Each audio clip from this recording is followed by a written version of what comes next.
Iran's supreme leader is blaming President Trump for ongoing protests in the country. Ayatollah Ali Khamenei says the U.S. and Israel are supporting the protests.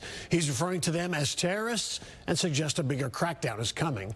President Trump says he backs the demonstrators and is warning of any retaliation if Iran targets peaceful protesters, and that retaliation, he says, will be coming. Grab them, take them to prisons, and then hang them and kill them.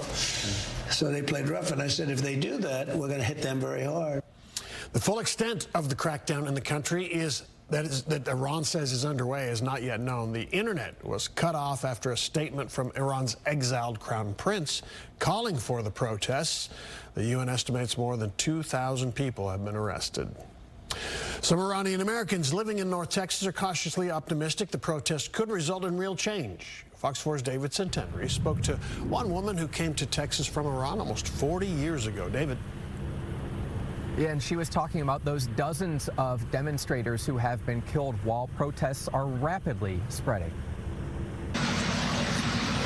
Video reveals fiery damage in Tehran, the capital of Iran. A full-scale revolution. As thousands of Iranian citizens continue to protest against their government. They want freedom and democracy. They want an end to any sort of dictatorship. Their slogan is down with the oppressor. Homeira Hassami immigrated to North Texas from Iran 40 years ago to go to college after being deprived of that and many opportunities in her homeland. Freedom of expression, freedom of assembly, gender equality, peaceful coexistence with neighbors. At least 62 people have been killed in the protests that began in late December over Iran's ailing economy and ongoing social issues, the most significant challenge to Iran's government in recent years. Why is a regime change necessary, in your opinion?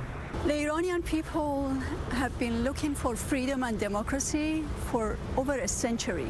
The current regime calls these demonstrators terrorists. President Trump has warned Iranian leaders that if they kill peaceful protesters, they're going to have to pay hell. And I said, if they do that, we're going to hit them very hard. Iran has not cracked down on protesters to levels some might expect.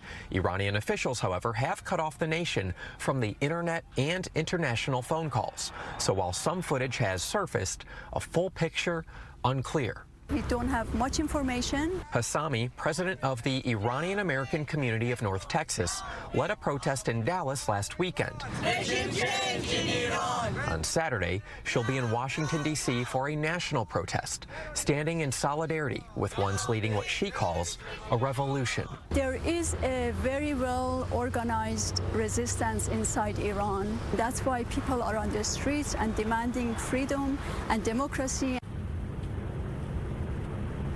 So the Iranian resistance appears to be very well established. Its leaders actually have a 10-point plan for the future of Iran. Steve, Heather, back to y'all. All right, David Centenary, thank you.